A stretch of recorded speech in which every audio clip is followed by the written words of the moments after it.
Can you speak to how we can collaborate with the various ambassadors representing foreign countries in St. Lucia on meeting the needs of South Louis as we look to develop the college? In my view, the Sir Arthur Lewis Community College is poised for the next stage of its development.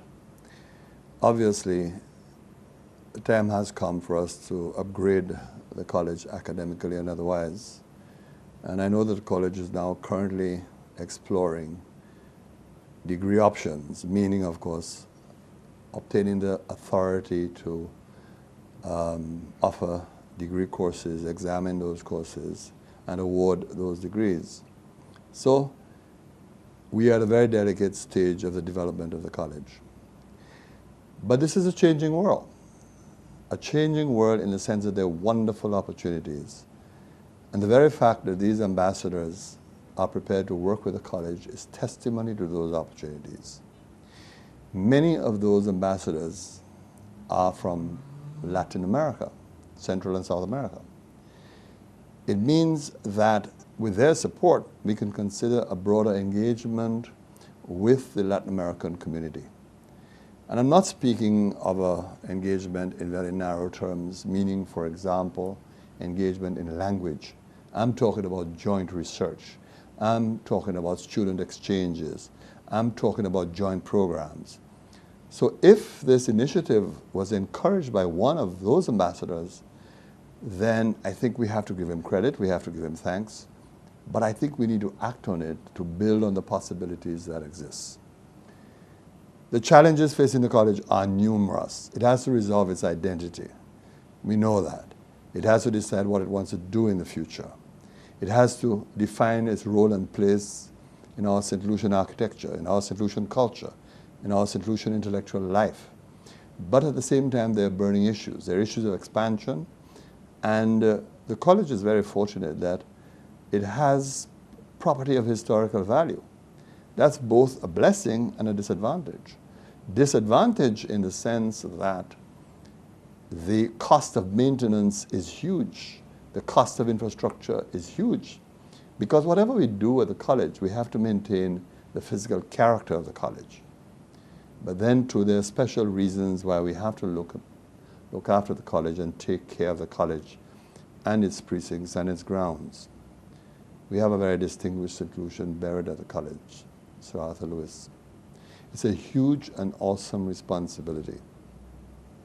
There are times I think we have to give thanks to the Lewis family for choosing the Arthur Lewis Community College as a burial site for that very special icon, very distinguished institution.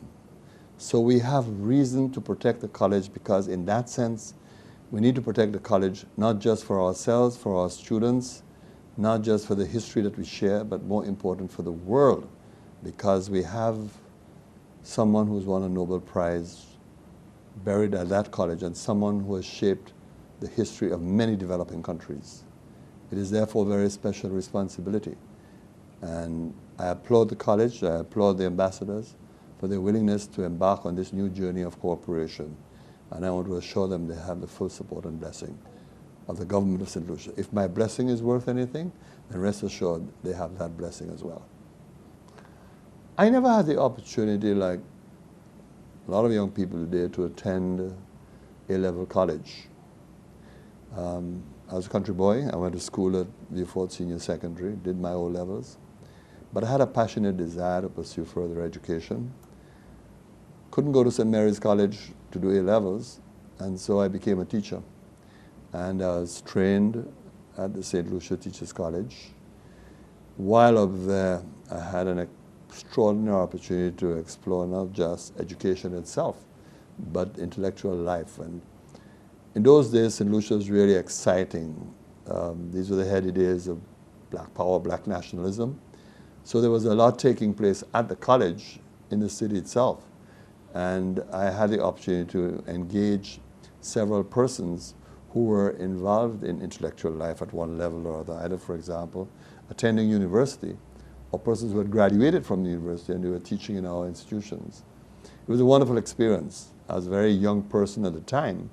I just graduated from Beaufort Senior secondary school in 1968, spent a year teaching at the Anglican school here in Castries, and then went to college in 1969, up to, that's a long time ago, graduated in 1971. There are a couple of pictures of me, and I think you'd be so shocked and surprised to see what I look like. But they were enjoyable days with an opportunity to explore knowledge, to get to know other teachers from around the island, and to better understand the education system. They were formative years, and in fact, that training I received at St. Lucia Teachers College inspired me to further education, because from the St. Lucia Teachers College, I was able to go on to university and, of course, to acquire a degree. So the college was crucial in those formative years. In those days, the college was relatively underdeveloped, meaning there was just a St. Lucia Teachers College, a technical college, and of course, what is now A-level. So that, in a sense, these were the formative years. We were just beginning to explore the possibilities. But that early training helped me to better understand the role of the college in our own life, and of course, to participate in shaping the eventual policies that led to the college as it is today.